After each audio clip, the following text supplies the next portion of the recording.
Right. So I think it's good. So okay, where have we got to? We just we're looking at the we've seen a whole load of that evidence then for the census. Oh, sorry, I've let's go back one.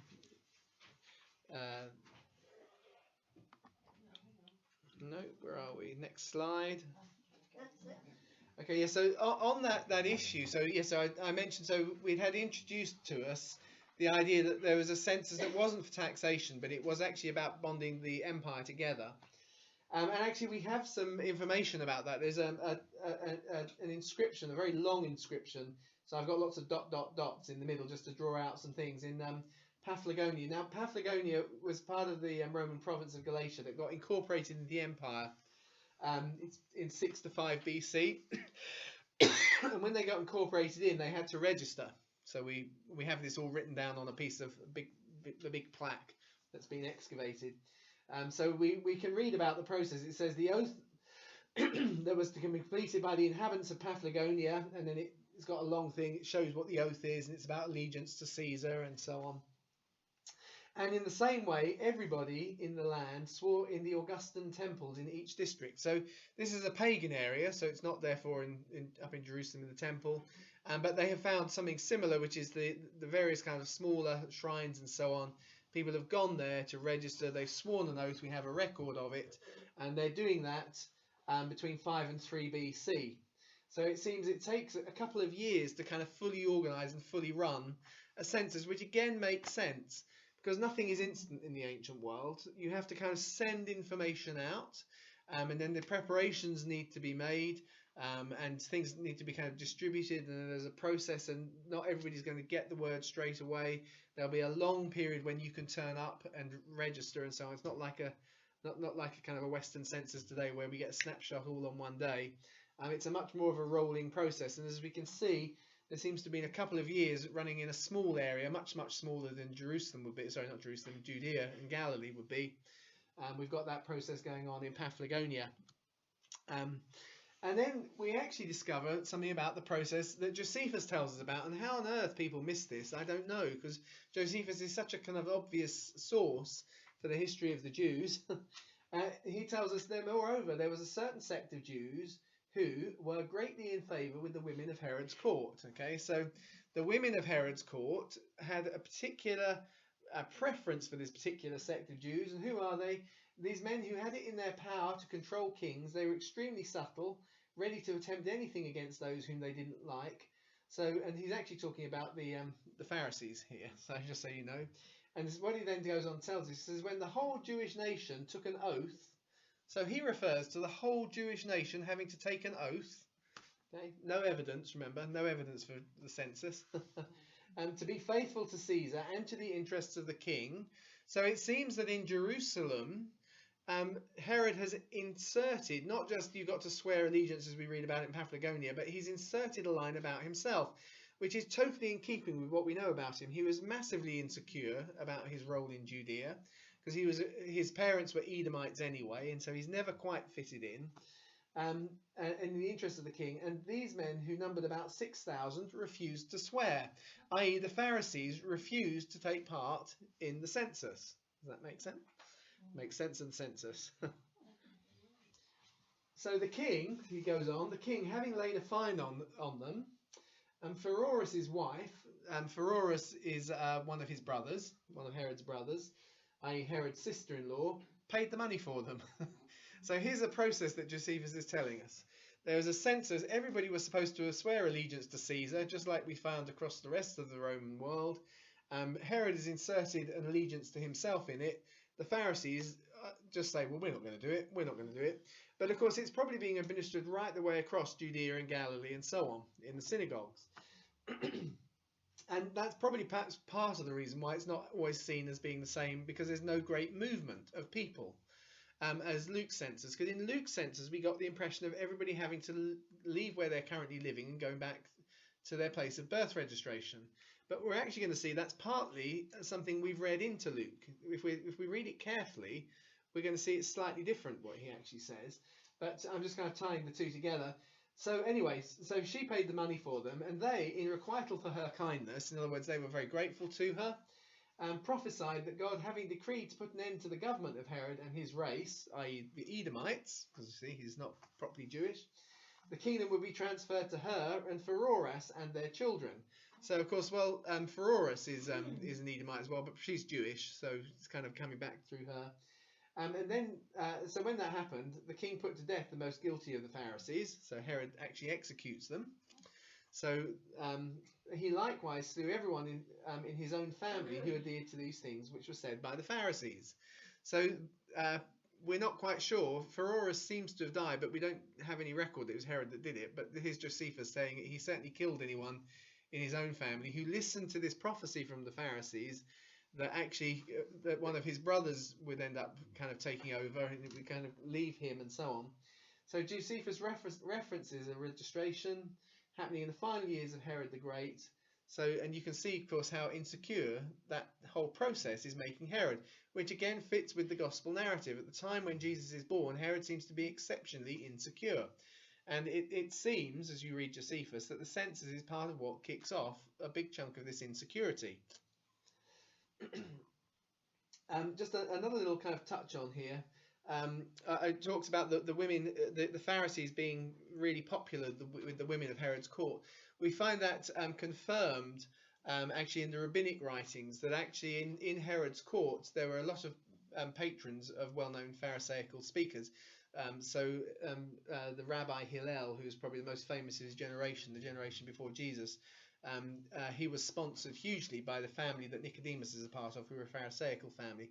So there's a whole lot of kind of circumstantial evidence around this idea that actually, and so when women start to follow Jesus, they are actually following a pattern, which, if you like, is one of the things that wealthy women do, if I can put it that way. They have the freedom, they don't have to graft hard all the time, they can look around at what's going on, they are interested, they are better educated, unlike some of those that just kind of grow up through the normal systems, and so they follow the kind of religious leaders of their day, and they actually get behind them and sponsor them. So it's all this is all kind of part of that same flow that we're reading about here in Josephus. So Josephus claims that Herod dies 37 years from the time the Romans declare him king, and 34 years from the time when he actually becomes king. So both of those things kind of indicate that he should die in around 4 BC, as I said, and also we've had another things. So, and we also know that Pheroras dies in 5 BC. So given that the census happens before Pheroras has died, we might assume therefore that Jesus is born something like 6 to 5 BC, because again that fits with things like the dates on Saturninus. You'll often see his dates are given until 7 BC, that he finishes in 7. But actually, even Wikipedia puts 7/6 BC. What we know is that in 6 BC he took control of an army and went up and fought somewhere. So, but we don't know exactly whether he finished in 7 or whether he finished some point during 6 BC. Does that make sense? So it's around that period. So there's a kind of an overlap as we're running down. And given that census takes time to actually administer, you could see the process starting, and it could run a little bit into this, kind of further on into the period. Does that make sense? So we're getting a bit of a window now for when Jesus is born, 6 to 5 BC. Just looking at these dates, we're going to look in a couple of weeks' time when we think about the Magi, and we can tie these down slightly even more tightly from their accounts. But what I really like is you're getting 2 different accounts. The Magi is a totally different gospel to the story about the census. And what you actually find is there's a little bit where they cross over, the 2 possibilities cross over, and you get a really tight window for Jesus' birth. So where are we now? So we're putting some dates together. So we need time for the oath census to be called and organised. So I'm putting some arbitrary dates down, but I'm trying to be reasonable. Let's kind of try and work these things out, see if we can fit them together. We know that Herod has to discover, once the process is being run, because he won't know straight away. It's only when it's all finished and the reports are being collated that you start to discover that darn it, 6,000 Pharisees haven't bothered to sign. I know they're there, but they've avoided it somehow.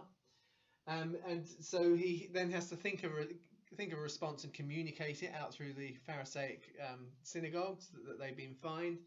And then, of course, it gets paid. It probably is going to take him a bit of time to discover that actually it was all paid by one person, because nothing happens kind of instantly in these ways.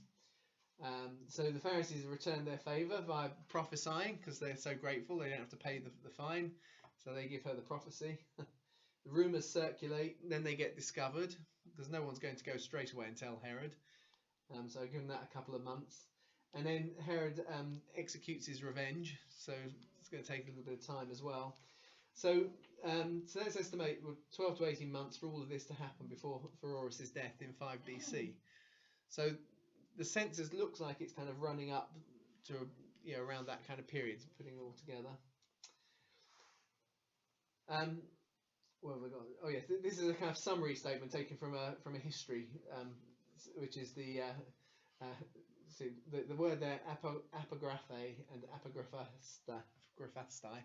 It's it's the census and the registration, I think, something like that, which is a proper kind of academic kind of paper on these things. He kind of concludes that it's around 7 BC, after his relationship with Augustus has become strained.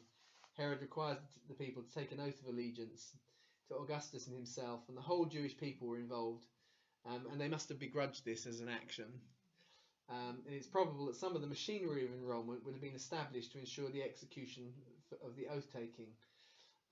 Details are lacking, but we may suppose that some form of registration was involved. So he's just another secular historian writing about what we might think about this registration in Jesus' day.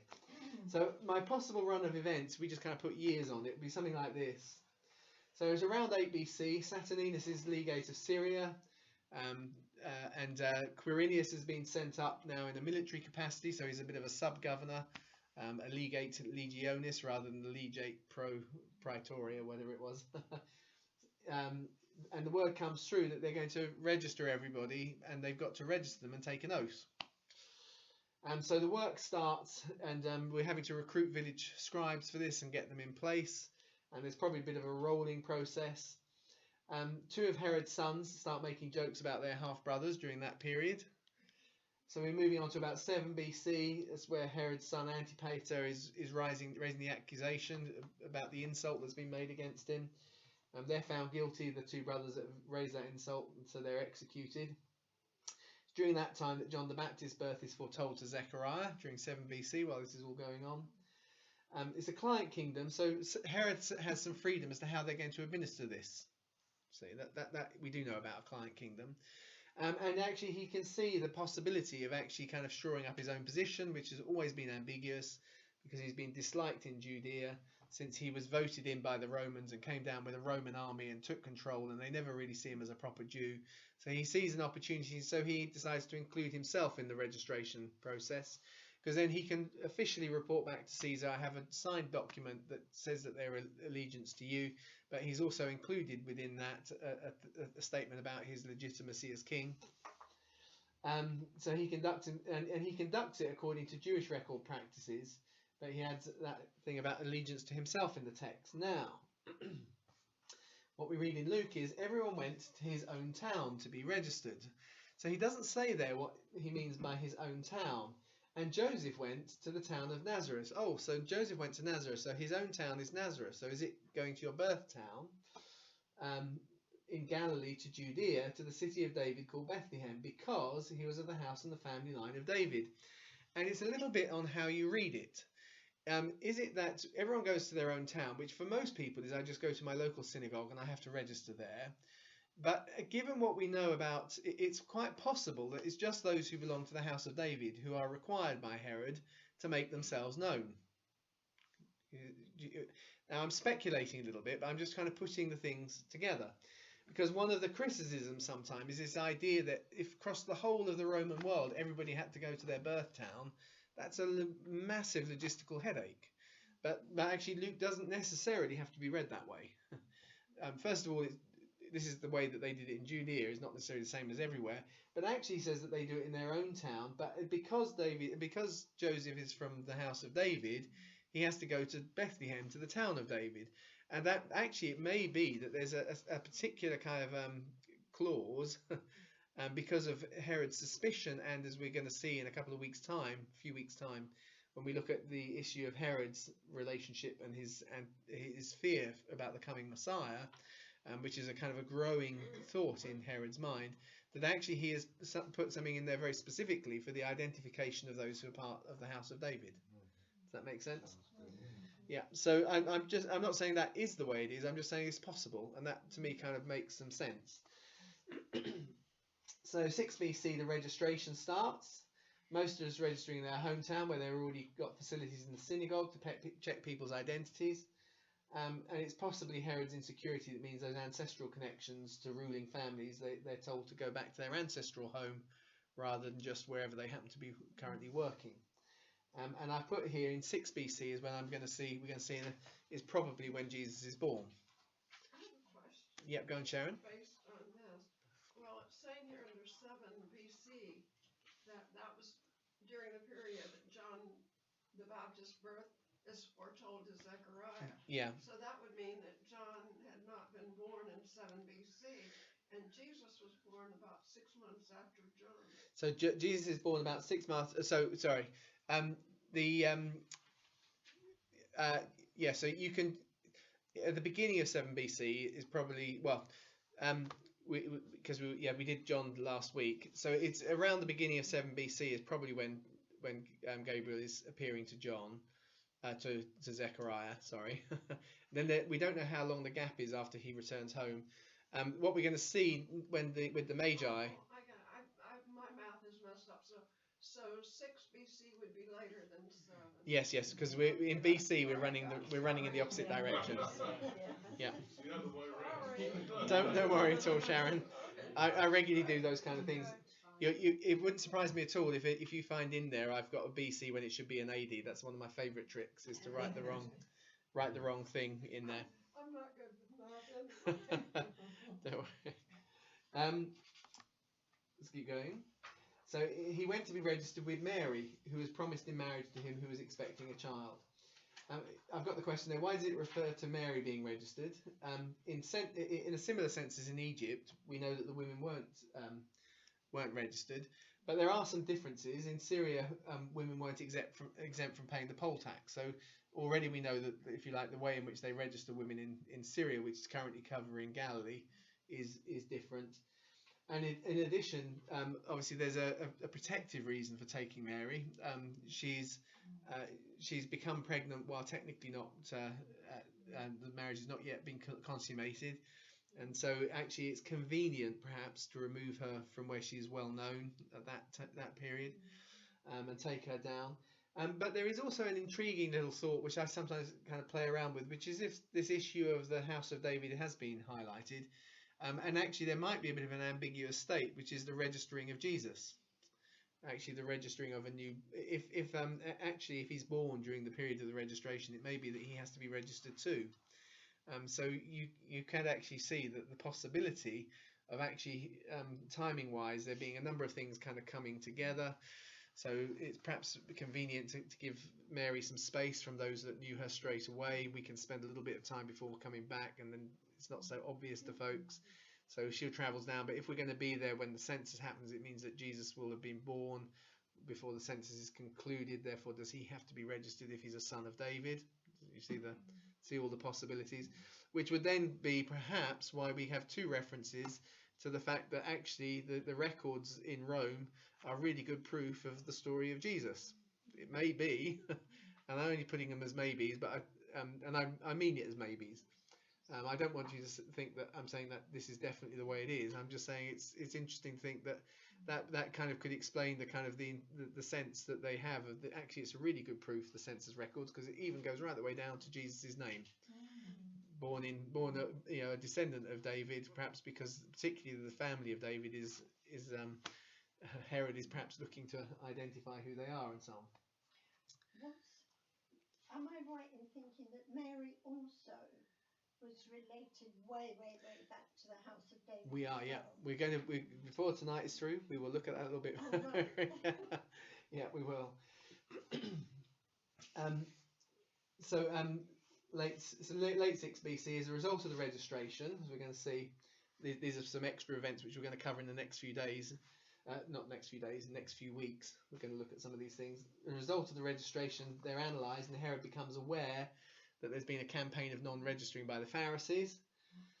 So he imposes a fine. His sister-in-law pays it, as we just said. And then the Pharisees prophesy that she and Pheroras will take over the throne.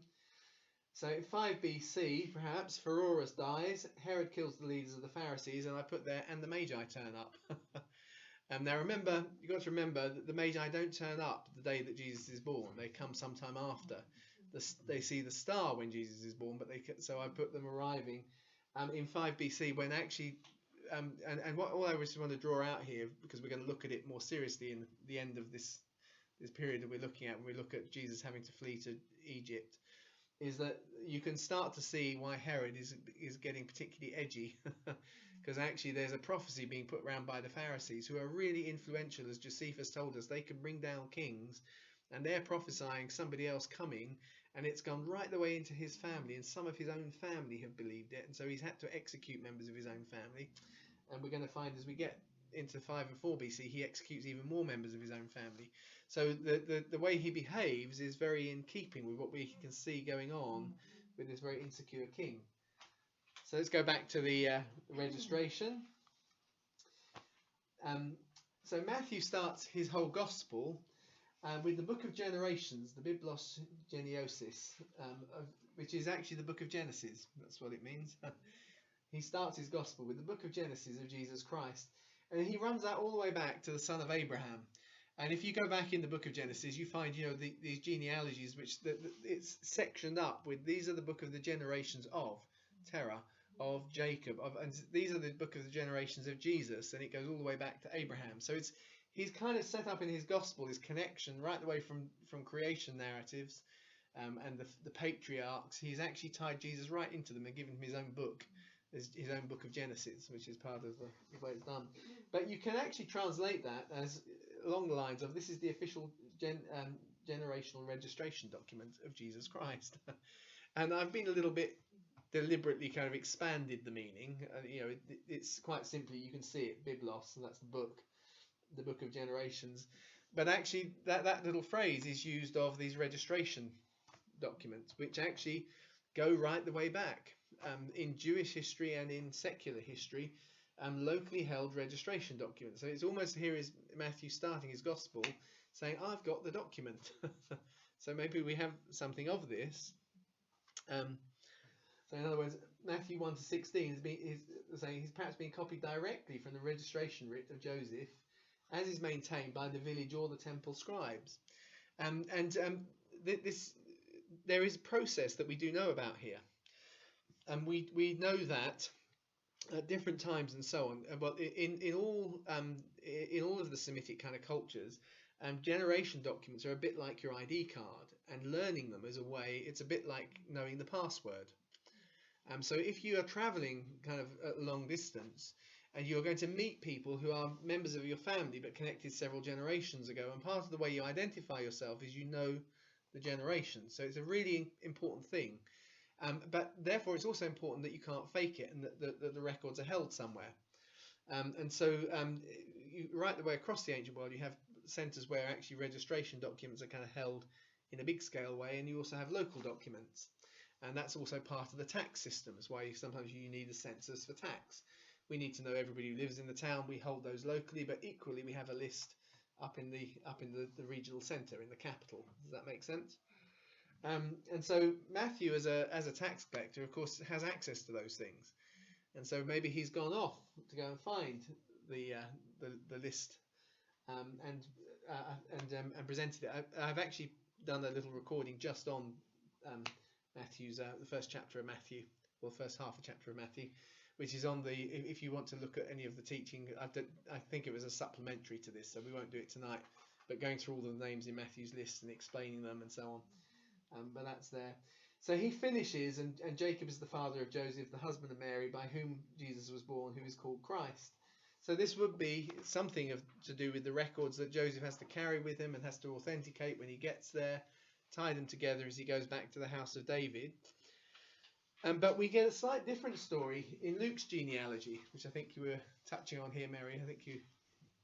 Um, so in Luke's genealogy, we get now. Of course, he's the one that's told us the story about the census. And there we have, so Jesus, when he began his ministry, was about 30 years old. He was supposedly the son of Joseph of Heli. So I've highlighted there. You notice one of the differences that Joseph's dad there is called Heli, whereas when we looked at Matthew, he is called Jacob, is the father of Joseph. So Jacob and Heli. So now that little word supposedly is eno mitzeto. They've got the Strong's reference for it there. And you'll notice there, properly what it means is to do it by law, so legally. Okay. And why is it that we got two different genealogies? The fathers seem to be different, and the genealogies are definitely different. And it's been something that has been looked at by the early church fathers right from year dot. They've spotted the issue, and they've told us some bits, or they have debated that they had different views and different ideas. So there are some things, first of all, to note about Luke's genealogy, and the genealogy is part of tonight because it's key to the census. Census is work. You turn up and prove to you may even carry a kind of a local version of your, and be able to say, look, I am who I say I am. Here's my thing. At the very least, you have to be able to recite it and get the orders right and so on. And we seem to have two of them, one in Luke and one in Matthew, and they seem to be a bit different. So just to note that Luke's genealogy isn't like any standard genealogy, because standard genealogies don't run backwards, they always run forward. So he's not tried to present this as in the same way that perhaps Matthew has done. Matthew's is the Biblios Geneosis, which could be the technical term for the formal record. Whereas Luke has presented in backwards order, and he's got this little tricky word, supposedly, which we're going to think about. And he runs in reverse order and gets all the way back, which so you are my one dear son, and I will take great delight is the kind of opening phrase as Jesus comes up out of the water. The Spirit of God speaks, says, "You are my one true son, or my only son, in whom my soul delights." And then he introduces the family, and he runs all the way back and finishes with the son of Adam, the son of God. So we kind of start and end with a son of God statement. So we've kind of got a contrast in Luke's account between the Son of God as the word spoken over Jesus as he comes up out of the water, and then he gives Jesus' genealogy and runs back, which finishes with an Adam, the Son of God, because he's kind of showing at Jesus as the new Adam, as the new Genesis, in the same way that the conception was a new creation of the Holy Spirit in Mary's womb. And similarly, if we look at the genealogy, I've structured it in such a way, he's done it very cleverly, that there are only two people in his whole gospel that are called the Son of God. One is Adam and one is Jesus, beginning and end. But it doesn't explain why the names are all different. So that difference, Jacob, the father of Joseph, is the husband of Mary and Matthew, and Joseph, the son of Heli, is the name in Luke. I'm just trying to make it even more confusing. I don't think I've got this on a slide. Does anyone remember the Catholic tradition for the name of Mary? Oh, sorry, no, I haven't gone there yet. I'll get there. So historically, the problem's been resolved one of two ways. Either they say Heli and Jacob were brothers, okay, and that one of them, probably Heli, took the others, i.e. Jacob. So a generation before Joseph, there were two brothers. One of them died childless, and so the other one raised up a child for them. Does that make? And that's called the Levitical, levirate marriage. Sorry, the levirate marriage, which is a practice that happens all in most cultures. It wasn't just in Judaism. You could raise up a child for. So that was one way of solving the problem. And then the other is to see Luke as giving Mary's family tree. And actually, you can trace that back. The earliest record is about the 4th century, which is not as early as some, but you can see it right the way back in the early church being described that way. Now, there are pros and cons. The problem with option 2, if I can put so the pro of number 1 is that little word supposedly, which technically means by law. Okay, and by law. Jesus was the son of Joseph, and so they say, oh well, that makes sense of levirate because that's part of the law. Okay, but technically that was a generation before. You see, it's not actually immediate. And we like supposedly, or some will say by custom, and they'll just say, well, because Joseph adopted him. And that's no longer so much. So obviously the law is just something that they did by law. It's been criticised as not being found in Jewish kind of genealogies. Well, that's one thing. But actually there is something we find in Jewish genealogies that might match and is part of the law. Because it's given a new twist in the 20th century when it was kind of pointed out there's something actually in the law of Moses that would actually allow us to understand this as Mary's genealogy, which I'll show you in a second. And it's a practice that is actually there in the law and is probably more common than levirate marriage, okay?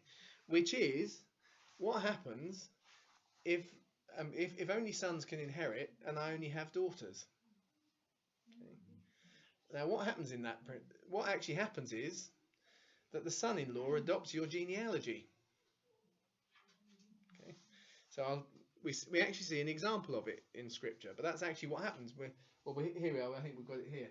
So you must tell the Israelites, if a man dies and he has no son, then you must transfer his inheritance to his daughter. Okay, but when then she remarries, then the inheritance, including the genealogies we'll see, seems to be goes to the new family. And if he has no daughter, then you're to give his inheritance to his brothers, and if he has no brothers, then to his, and it goes on so on till you find someone you can give it to. Now we know that Mary has a sister. She has a sister called Salome, and according to Catholic tradition, she has a mother and father whose names in theory we know, although the name that we think we know from Catholic tradition is I think it's Joachim, isn't it? Joachim is the father's name. But note that I haven't actually put a slide for this, but it's just worth noting because actually it's quite possible that Heli and Joachim are the same name. So just they don't sound the same, but there is a connection between them. I'll explain it in a minute. So Catholic tradition says that Mary's dad was called Joachim, and as we're going to see, actually there is a connection between the name Joachim and potentially the name Heli, which is actually Eli. I'll tell you what it is now while I think about it. There is a king by the name of Joachim, from which becomes Joachim, who is also regularly called Eliakim. So Eliakim and Joachim. So the L and the Yah bit has been interchanged in his name. Does that make sense? And so actually the name Joachim comes from the same root as the name, as potentially one of the ways of saying Eli, of producing the name Eli.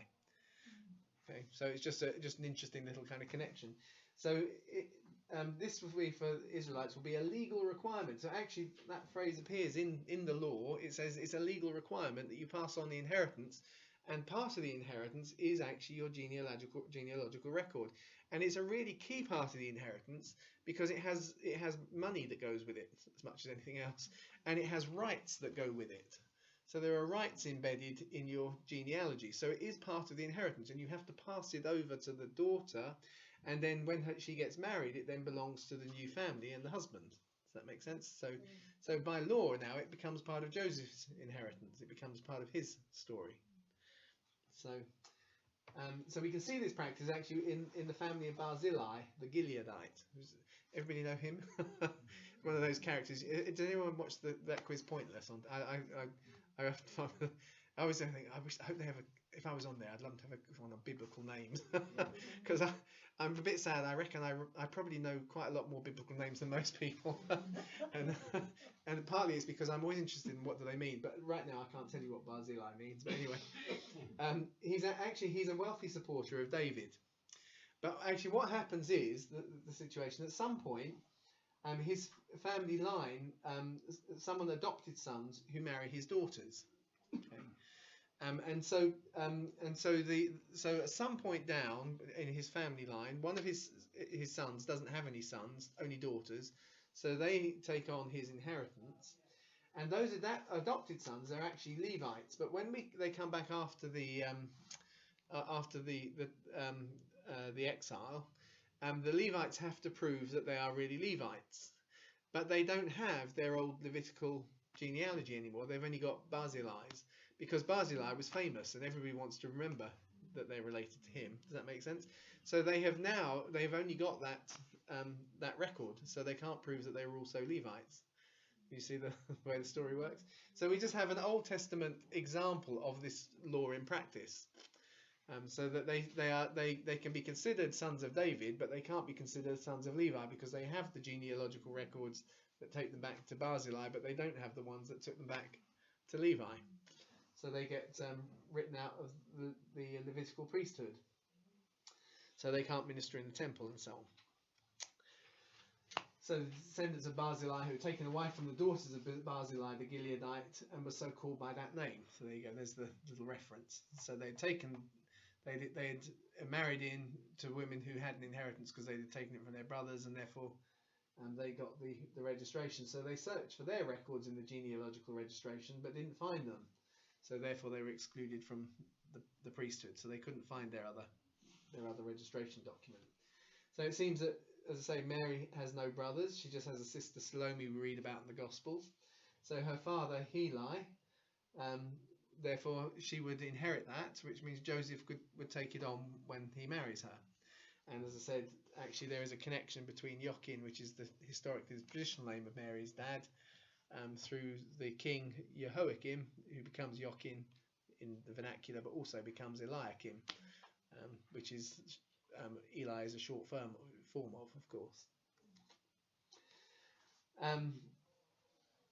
Oh yes, and here's I said at the beginning. There's this really interesting. I think this is quite a good one in the Talmuds. The Talmuds weren't written down until after the destruction of the temple, but they wrote them there because they'd been handed on orally at that point. So they predate the destruction of the temple, though we don't have any written copies of them from them. But in there we have this little thing that says Simeon ben Azai has said, as recording, I found in Jerusalem a book of genealogies. So he's making again reference to one of these things, part of the census. I found a book of genealogies, and therein it was written that so and so, and that little phrase so and so is used through the Talmud, and almost definitely, is most scholars recognise, is a reference to Jesus. It's always during the period of Jesus, and it's always to do with a teacher that they don't want to mention. Sometimes he's also referred to as Yeshu rather than Yeshua. And there's various logic as to maybe why that's. It may be a slight insult. It's a bit like when the Daily Mail used to call David Cameron Dave. What you're doing is it's probably a reference to the.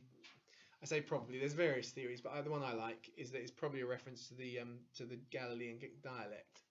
So Yeshua just kind of slurs everything together. Yeshu. So they just call him Yeshu. But alternatively, there's a character who gets referred to as so-and-so. So so-and-so is a bastard son of a married woman. So that's a record that goes before the temple is destroyed.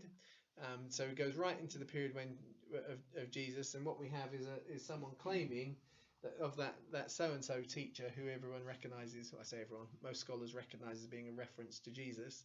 He actually found a genealogical record that shows that actually she was the bastard son, but she was married, which of course fits what we know of the story. If you can put all the pieces together. And actually that claim is before the destruction of Jerusalem. Its official record showed, saying what they're claiming is the official records show that Jesus was illegitimate. But it's written by an antagonistic source, not by someone trying to prove something. But the nice little tie-in is this idea again of we have these genealogical records and they all kind of match up with the gospel. So I think we're getting near the end of what I've actually prepared. Oh, in conclusion, there you go. There you go. In conclusion, so we started with references to evidence for Jesus in the official Roman records of a census. Remember, we started with Tacitus, showing actually there is records in Roman history, secular history, that there is a census. And we finished with a little piece of evidence from the Talmuds, the rabbinic writings of Jesus' day, which makes reference to so-and-so, that terrible teacher, who actually we can see in the genealogical record. So there is a reference again there. So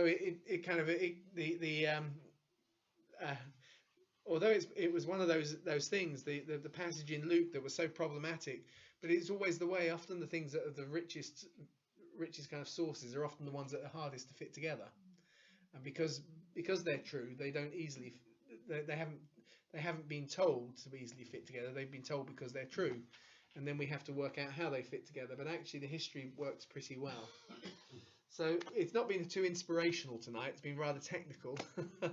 Last time we were thinking about some of the theology of stuff. But yeah, hopefully it was. Thank you, Mary. Yeah. Well, I enjoy it, and as I was saying last week, it is. I have there are thousands of different perspectives you can bring to reading scripture, and I wouldn't say any of them are wrong, because that's part of the way the Spirit leads us. But for me, I often find it a really key one is this tension between, which I sum up with that phrase that C.S. Lewis used of myth that really happened. So these things have to be shown to be really historical, because otherwise they're not really relevant. But actually they have meaning beyond themselves, if that makes sense. Although tonight we've mainly been focusing on the details that show it's really historical. Next week I think we're doing shepherds. Is that right? Do you remember? I can't remember. I think next time we're looking at the shepherds, and there's a bit more in terms of the kind of mythological, in the sense of what the shepherds stand for, what the role do they play, what is God doing by kind of announcing to shepherds. That's kind of the theme, I think, of next week. But does anyone want to ask any questions? Yes. Go on. It's a weird one. If Jesus was born in 6-5 BC, Yeah. how come Anno Domini Is in, yeah. later? Yeah.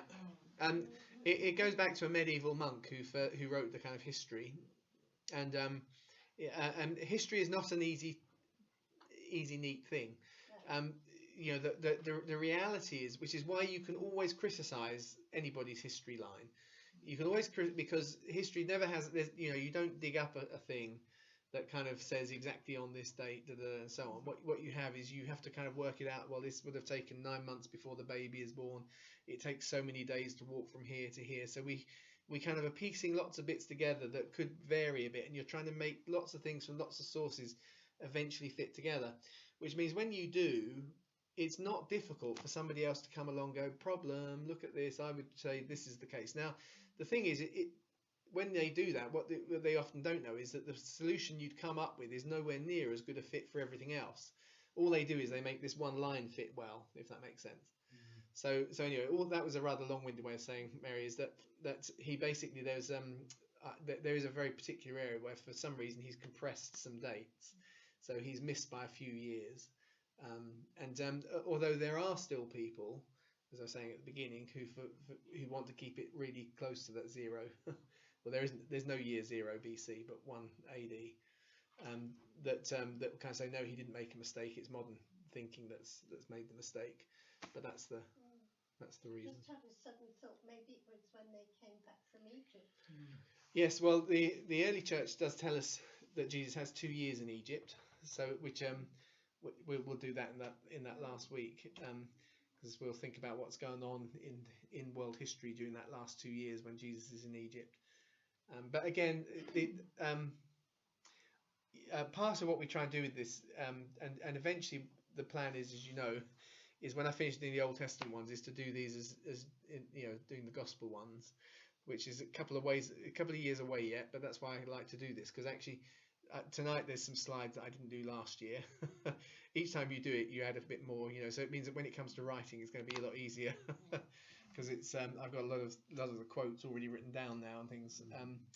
What was the reason for saying that? I wanted to get these things written. I forgot why I can't remember why I started to make that point. So eventually then want to get them into want to get these things into books, because it's just really odd. Nobody's done it. I don't mean this. You have to go to really, really heavy duty academic books to find this information, and it doesn't have it all laid out. It has, there'll be some, you go lots of different places. So I just thinking, but I don't think you have to be academic to enjoy it, if you see what I mean. So I think, let's just kind of actually say, look, here's what the early church. So that's what I was going to say is, because I've actually seen a schedule for Jesus's life, which assumes that Jesus is there for 30 days, based on the fact that Moses has 30 days or something or other in Egypt, and that it's a match. Now, it's kind of got nothing to do with history. Because actually we do have a record. The early church say Jesus is there for a couple of years. Now, it's not. Nothing duplicitous. They're not trying to con us. Why would they say it if it wasn't true? Is my kind of logic. If that, and actually it fits. It kind of works, as we're going to see. It actually kind of, and when you see it kind of works, you realise actually it's kind of quite a good solid basis for doing history with. As I say, in the absence, because the person kind of it actually almost writes as if, well, we don't actually know, we have no idea. Well, we do have an idea. It's just not in the Gospels. It's just from outside. But there's no reason to assume they're lying. I mean, it kind of fits. So let's just take it as the 2 years rather than just a few weeks.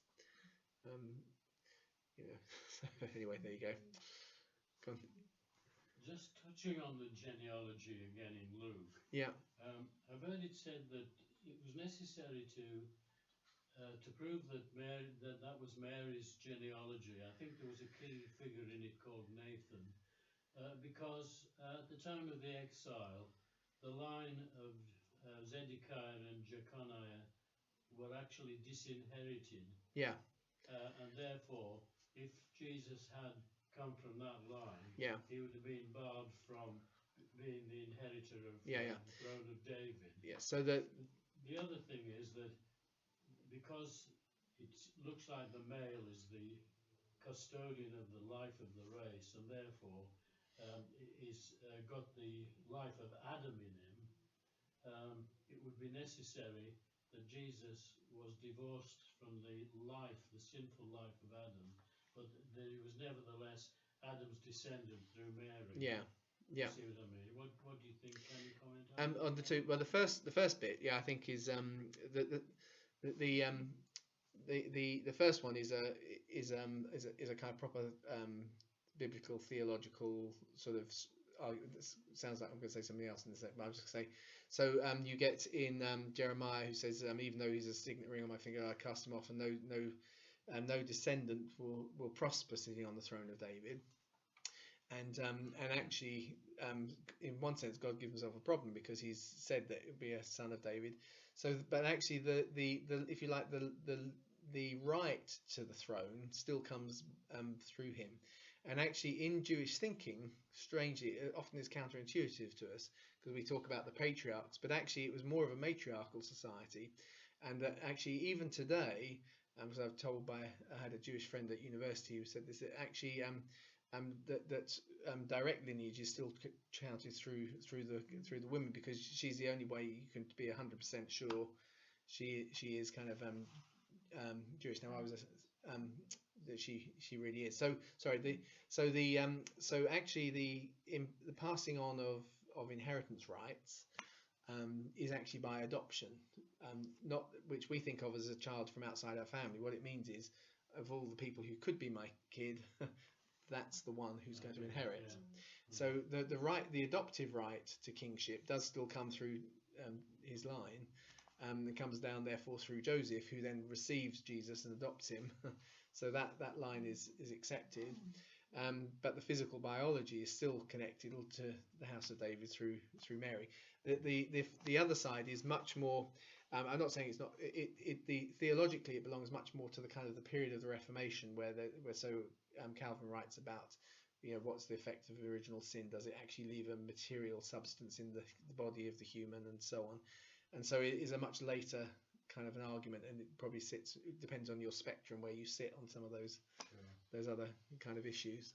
So, thank you. Good. The Pharisees don't come out very well, do they? Well, prophesy. Yes, that's true. That bit doesn't.